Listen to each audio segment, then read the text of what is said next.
بسم اللہ الرحمن الرحیم۔ بالکل سچی بات ہے اللہ کی، انہو کان توابا، کہ یقین جانو وہ بہت بڑا معاف کرنے والا ہے، بہت بڑا معاف کرنے والا ہے۔ یعنی عقل حیران ہے کہ وہ کتنا معاف کرنے والا ہے، بڑے سے بڑے گناہوں کو وہ معاف کر دیتا ہے۔ ایک دفعہ نبی صلی اللہ علیہ وآلہ وسلم کے پاس کچھ لوگ آئے، وہ بہت بڑے گناہ گار تھے۔ ان تک جب ایمان کی یہ بات پہنچی کہ اللہ کے علاوہ کوئی معبود نہیں ہے اور اللہ تعالیٰ اکیلا مالک ہے، تو ان کو باتیں اچھی لگیں، شرک سے وہ متنفر ہو گئے۔ لیکن بہت بڑے گناہ گار تھے، اب پریشان تھے کہ کیا اتنے بڑے گناہ گار کو بھی اللہ تعالیٰ معاف کر دے گا؟ کیا وہ اسلام قبول کر سکتے ہیں؟ تو آئے نبی صلی اللہ علیہ وآلہ وسلم کے پاس، تو اپنے گناہوں کا بھی اقرار کیا اور کہا کہ آپ کی باتیں ہمیں اچھی لگتی ہیں، لیکن ہمارے ساتھ مسئلہ یہ ہے کہ ہم بہت بڑے بڑے گناہ گار ہیں۔ تو سورہ زمر کی وہ آیتیں نازل ہوئیں، قل یا عبادی الذین اسرفوا علی انفسہم لا تقنطوا من رحمت اللہ ان اللہ یغفر الذنوب جميعا، کہ میرے ان بندوں کو کہہ دو، یعنی خالص ان بندوں کی طرف اشارہ ہے جو گناہ گار بندے تھے، کہ یہ میرے بندے آئے ہیں آپ کے پاس مسئلہ پوچھنے کے لیے، اب میری طرف سے یہ بات ان کو کہہ دو کہ اگرچہ تم لوگوں نے گناہ کر کے اپنی جانوں پر بہت بڑا ظلم کیا ہے، تمہارا اپنا نقصان ہوا اس سے، لیکن اللہ کی رحمت بہت واسع ہے، اللہ کی رحمت سے مایوس نہ ہونا، اور وہ بڑے بڑے گناہوں کو معاف کرنے کے اوپر قادر ہے۔ اور خاص کر جب بندہ اسلام قبول کرتا ہے تو اس کے پچھلے سارے گناہ معاف کر دیے جاتے ہیں۔ عمر بن عاص رضی اللہ تعالیٰ عنہ جب ایمان لائے تو ہاتھ آگے بڑھایا بیعت کے لیے، اور پھر ایک دم پیچھے ہٹا لیا۔ نبی علیہ السلام نے کہا کیا بات ہے؟ تو انہوں نے کہا بس میں ایک شرط کے اوپر بیعت کرنا چاہتا ہوں کہ میرے پچھلے گناہ معاف کر دیے جائیں۔ تو نبی علیہ السلام نے فرمایا عمر، کیا تمہیں یہ معلوم نہیں کہ اسلام قبول کرنا یہ پچھلے گناہوں کا یعنی معافی ہو جاتی ہے، کفارہ ہو جاتا ہے، ختم ہو جاتے ہیں پچھلے گناہ، تو بہت بڑا معاف کرنے والا ہے۔ یقین کرو میرے بھائیو، یہی بات ہم اپنے قوم کے لوگ سامنے، عام لوگوں کے سامنے رکھتے ہیں، یہی ہماری دعوت ہے کہ دیکھو شرک نہ کرنا، اور شرک سے اگر تم نے توبہ کر لی اور دوسرے اگر بڑے بڑے بھی گناہ ہیں تو معافی مانگو، پھر تو کہنا ہی کیا، پھر تو وہ فوراً معاف کر دیتا ہے اللہ تعالیٰ۔ لیکن بالفرض مسئلہ سمجھانے کے لیے کہ بڑے بڑے گناہوں سے بھی اگر معافی مانگنے کا موقع تمہیں نہیں ملا ہے، تمہاری موت آ گئی ہے، لیکن لا یشرک بھی شیئا، اللہ کے ساتھ تم شرک کرنے والے نہیں ہو، تو یقین کرو پھر بھی تمہاری معافی کی ایک امید موجود ہے، تمہیں اللہ تعالیٰ وہاں معاف کر دے گا۔ اور اگر تمہارے عقیدے کے اندر بال برابر بھی شرک رہ گیا، دانستہ تم نے شرک کیا اور اس کے اوپر جم گئے، چاہے واسطے وسیلے کا شرک ہے، چاہے نظر و نیاز کھانے اور کھلانے کا شرک ہے، جس طرح آج پوری قوم کھا رہی ہے، کوئی 11ویں کھا رہا ہے، کوئی 12ویں کھا رہا ہے، کوئی میلادیں منا رہا ہے، کوئی بازاروں کے اوپر سے چاول اور بریانیاں بانٹے جا رہے ہیں، یہ شرک ہے، 10 محرم کی ذبیح شرک ہے۔ اللہ کے علاوہ جس کو بھی پکارو گے، چاہے یا علی مدد، یا رسول مدد، یا غوث مدد، اللہ کے ساتھ شرک ہے۔ واسطہ وسیلہ جس کا بھی دو گے، چاہے اس طرح کہو گے یا اللہ تجھے عبد القادر جیلانی کا واسطہ، یا حسن حسین کا واسطہ، پنجتن پاک کا واسطہ، آخری نبی محمد صلی اللہ علیہ وسلم کا واسطہ، اپنے حبیب کا واسطہ، اس طرح کے واسطے وسیلے دو گے تو یہ قرآن کا انکار ہے، قرآن کا کفر ہے۔ مالک فرماتا ہے وَلِلَّهِ الْأَسْمَاءُ الْحُسْنَىٰ فَادْعُوهُ بِهَا، اللہ کے اچھے اچھے نام ہیں، ان ناموں کے ذریعے پکارو، اللہ کے نام ہیں، ان ناموں کے ذریعے پکارو گے اللہ کی رحمت جوش میں آئے گی۔ اور اگر کوئی کہے کہ نہیں، اللہ نے بتایا ضرور ہے کہ میرے ناموں سے پکارو، لیکن میں ناموں سے پکاروں گا لیکن اللہ کے نہیں،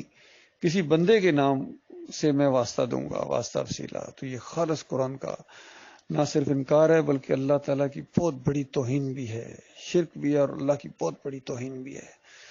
اللہ تعالیٰ غور و فکر کرنے کی توفیق عطا فرمائے۔ اور یہ دعوت ہے اللہ کے بندوں جو اس 20ویں صدی کے آخر میں اٹھی ہے اس انداز سے کہ دیکھو شرک نہ کرو اللہ کے ساتھ، اور تمہاری یہ درگت بنی ہے پوری دنیا کے اندر یہ شرک کی وجہ سے ہے، جو آپس میں نفرتیں ہیں، لڑائیاں جھگڑے ہیں، مہنگائی ہے تمہارے اوپر، اللہ تعالیٰ نے نہ صرف یہ کہ چوروں ڈاکوؤں کو بلکہ ساتھ ساتھ وہ شرک کرنے والے مشرک بھی ہیں ان کو اللہ تعالیٰ نے تمہارے اوپر مسلط کر دیا ہے۔ اور جب تک تم خالص توبہ نہیں کرو گے، معافی نہیں مانگو گے اللہ سے، اللہ کے عذاب کا کوڑا برستا رہے گا۔ ہر سال ڈیڑھ کے بعد دیکھو کہ کتنی بڑی سے بڑی آفت تمہارے اوپر آتی ہے۔ مسلمانوں، کیا تمہیں ہوش نہیں ہے؟ پوری دنیا میں ہے کوئی تمہارا عزت اور وقار؟ یہ اسی وجہ سے ہے کہ تم نے اللہ کے ساتھ شرک کیا ہے۔ کوئی جماعت، کوئی مسلک آج ایسا نہیں ہے، کوئی ملک ایسا نہیں ہے جہاں بالکل 100% ایمان خالص ہو، کہیں نہ کہیں شرک ہے۔ کسی میں 50 شرک ہیں، کسی میں 30 ہیں، کسی میں 10 ہیں، کسی میں 5 ہیں، کسی میں 3 ہے، اور کوئی ایک شرک کے اوپر ڈٹا ہوا ہے۔ ایک شرک والے بھی ہیں، صرف ایک شرک ہے۔ وہ اللہ کے بندو، جب اتنے شرک سے تم نے توبہ کر لی، اس شرک سے بھی توبہ کر لو، کیا جاتا ہے؟ اگر اس شرک کی وجہ سے تمہیں ہمیشہ کی آگ میں رہنا پڑا تو وہ زیادہ بہتر ہے اپنے مولوی صاحب کے ساتھ، اپنے پیر صاحب کے ساتھ، اپنے سیاسی لیڈر کے ساتھ۔ تمہیں جب ہمیشہ کی آگ میں رہنا پڑے گا، ان کی وجہ سے تم اپنی آخرت برباد کر دو گے، یہ اپنی دنیا کی وجہ سے تمہاری آخرت اور دنیا دونوں برباد کر رہے ہیں۔ تو بتاؤ اس سے بڑا کیا خسارہ ہوگا کہ اپنے بیوی بچوں کو ان پر قربان کر رہے ہو،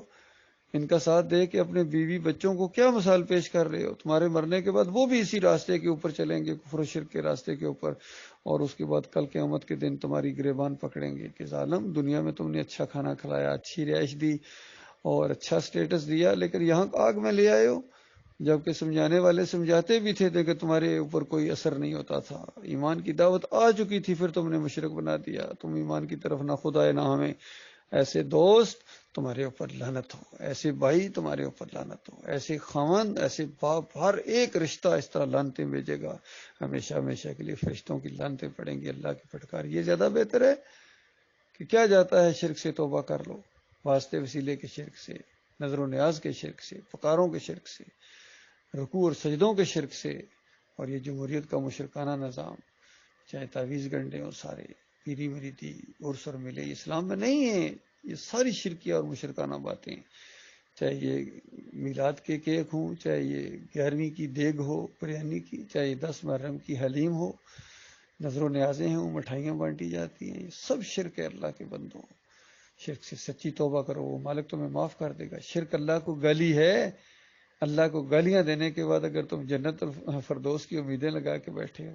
جمہوریت کے مشرکانہ نظام کو تقویت دیتے ہو، اور جو مرتا ہے اس راستے کے اندر کہتے ہو شہید ہو گیا، اللہ کے ہاں جنت الفردوس میں پہنچ گیا، نہ، یہ فی سبیل جمہوریت تم شہید ہو۔ کوئی بریلویت کے راستے میں شہید ہو رہا ہے، کوئی دیوبندیت کے راستے میں، کوئی اہل حدیثیت کے راستے میں، کوئی ملک کے راستے میں، اور کوئی وطن اور کوئی قوم کے راستے میں ہو رہا ہے۔ یاد رکھیے، یہ ان کے راستے ہیں، یہ اللہ کا راستہ نہیں ہے، یہ مجاہد فی سبیل اللہ نہیں ہے، یہ شہید فی سبیل اللہ نہیں ہے۔ باقی جو جنت میں جائیں گے وہ جہاد کرنے والے اللہ کے راستے میں، توحید کی دعوت دیتے ہوئے، رد شرک کرتے ہوئے، پوری قوم کے اگر اس کے خلاف ہو جائے یا اس وجہ سے اس کی موت آ جائے اپنے ملک کے اندر، یا کسی دوسرے ملک میں وہ مارنے کے لیے چلے جائیں، یا کسی اور طریقے سے زہر دے کے مار دیں، یا کوئی گولی کے ذریعے یا کسی طریقے سے بھی اگر آپ کو مار دیں، اگر آپ توحید کی دعوت دیتے ہیں، رد شرک کرتے ہیں، اور شرک اور کفر کرنے والوں سے بیزاری کا اعلان کرتے ہیں، تو یہ تبلیغ کرنے جاتے ہیں، کہیں آپ کی موت آ جاتی ہے، یہ ہے اللہ کے راستے کے شہید۔ باقی اگر عقیدہ خراب ہے تو بیت اللہ کی حفاظت میں بھی اگر تم مارے جاؤ گے، وردی کے اندر جو مرضی ہو جاؤ، تم جنت نہیں جا سکتے ہو۔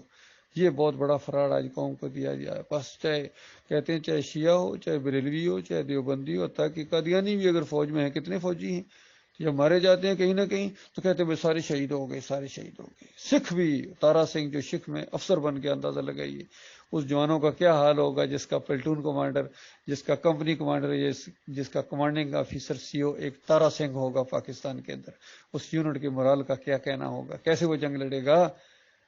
اللہ کے بندو، اس تارا سنگھ نے بھی کہا تھا کہ میں پہلا سکھ افسر بن گیا ہوں پاکستان کے اندر، اب ایک خواہش باقی ہے کہ پہلا سکھ شہید ہونا چاہتا ہوں۔